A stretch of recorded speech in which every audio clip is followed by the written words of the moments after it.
ত্রয়োদশ জাতীয় সংসদ নির্বাচন উপলক্ষে সিলেটের ৬টি সংসদীয় আসনের প্রার্থীদের মধ্যে আনুষ্ঠানিকভাবে প্রতীক বরাদ্দ সম্পন্ন হয়েছে।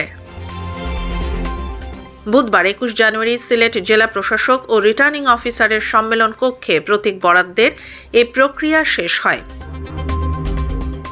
জেলা প্রশাসক ও রিটার্নিং অফিসার কার্যালয়ের তত্ত্বাবধানে অনুষ্ঠিত এই আয়োজনে বিভিন্ন রাজনৈতিক দলের প্রার্থী ও স্বতন্ত্র প্রার্থী সহ মোট ৩৩ জন প্রার্থীকে প্রতীক প্রদান করা হয়।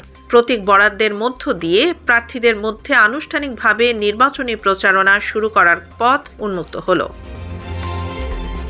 প্রতীক বরাদ্দ অনুষ্ঠানে প্রার্থীদের পাশাপাশি সংশ্লিষ্ট দলের প্রতিনিধি, নির্বাচনী কর্মকর্তা সহ প্রশাসনের ঊর্ধ্বতন কর্মকর্তারা উপস্থিত ছিলেন। পুরো প্রক্রিয়া শান্তিপূর্ণ ও সুশৃঙ্খলভাবে সম্পন্ন হয় বলে জানিয়েছে নির্বাচন সংশ্লিষ্ট সূত্র।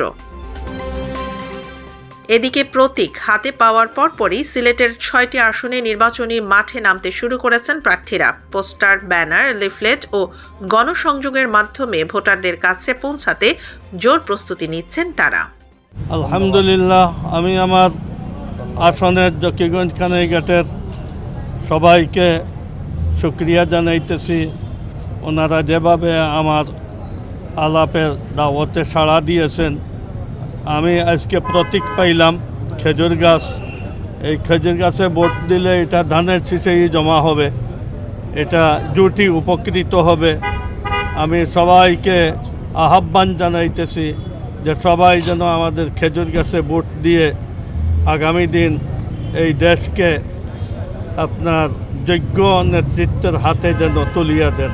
সিলেট ৬ গোলাপগঞ্জ বেনিবাজারের সম্মানিত ভোটারদেরকে আমি আমার অন্তঃস্থল থেকে শুভেচ্ছা জ্ঞাপন করছি। আমরা আজকে দাঁড়িপাল্লা প্রতীক পেয়েছি 10 দলীয় জোট সমর্থিত জামাত মনোনীত প্রার্থী হিসেবে। ইনশাআল্লাহ আমরা নির্বাচন করব। আমার প্রতিদ্বন্দ্বী প্রার্থীদেরকেও আমি শুভেচ্ছা জানাচ্ছি।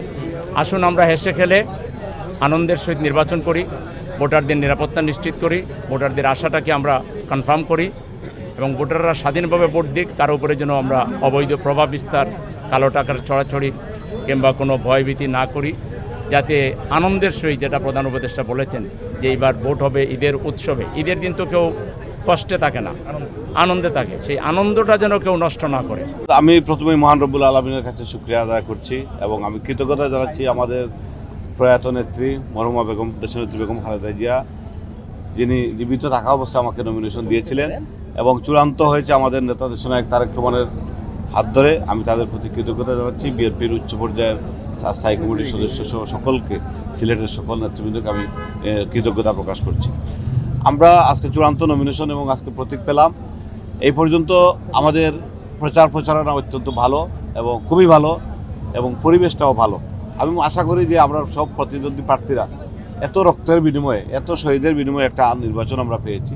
একটা সুন্দর এবং শান্তিপূর্ণ, গ্রহণযোগ্য, কোনো ধরনের কারচুপিবিহীন একটা নির্বাচন আমরা যাতে চাই, সেটাকে আমরা কাজ করে যাচ্ছি এবং ইনশাআল্লাহ আমরা আশাবাদী জনগণের রায় নিয়ে বিজয় আমাদের হবেই। নির্বাচন সুষ্ঠু, অবাধ ও নিরপেক্ষভাবে সম্পন্ন করতে প্রশাসন সর্বাত্মক প্রস্তুতি গ্রহণ করেছে বলে জানিয়েছে জেলা প্রশাসক। প্রতীক বরাদ্দের মাধ্যমে সিলেটের নির্বাচনী পরিবেশে আনুষ্ঠানিকভাবে প্রচারণার উত্তাপ ছড়িয়ে পড়তে শুরু করেছে। যদি প্রশাসন নিরপেক্ষ থাকে তাহলে মাননীয় প্রধান উপদেষ্টা যে বলেছেন উৎসবমুখর পরিবেশে ভোট মানুষ প্রয়োগ করবে, অবশ্য তা হবে। আর যদি এর মধ্যে কোনো ব্যতিক্রম হয়ে যায় তাহলে তো সমস্যার সৃষ্টি হবে। আমি নির্বাচনে আসি নাই, আমি নির্বাচনে ছিলাম সেই 2008 সাল থেকে এখনও আছি। প্রতি নির্বাচন আসলেই আমাকে এই নির্বাচনে না পরের নির্বাচনে করতে করতে এই জায়গায় এসেছি। এইবারও আমাকে নমিনেশন দেওয়া হয়েছিল, কিন্তু পরবর্তীতে এটা আসন ভাগাভাগির জন্য অন্য জায়গায় দিয়ে দেওয়া হয়েছে, দল থেকে আমাকে বহিষ্কার করা হয়েছে। সো এটা খুব ন্যাচারালি এবং খুব স্পোর্টসম্যান স্পিরিট নিয়ে আমি নির্বাচনে আছি এবং ইনশাল্লাহ নির্বাচনে থাকবো। আমি প্রতীক ফুটবল পেয়েছি। আপনাদের মাধ্যমে আমার এলাকার প্রত্যেকটি ভোটারের কাছে আমার অনুরোধ, ফুটবল একটা উন্নয়নের প্রতীক। এই প্রতীককে সবাই সমর্থন করার জন্য এবং সবাইকে ভোট দেওয়ার জন্য অনুরোধ জানাবো। গত 15 বছর আমাদের ভারপ্রাপ্ত চেয়ারম্যান দেশের বাইরের থেকেও মানুষের ভোটাধিকার ফিরিয়ে দেওয়ার জন্য আন্দোলন করে আজকে এটা ফাইনালি আমরা এচিপির দিকে যাচ্ছি ইনশাআল্লাহ। আমরা বাংলাদেশে যারা এই দেশের জন্য জীবন দিয়েছে তাদের আত্মার মাগফিরাত কামনা করছি।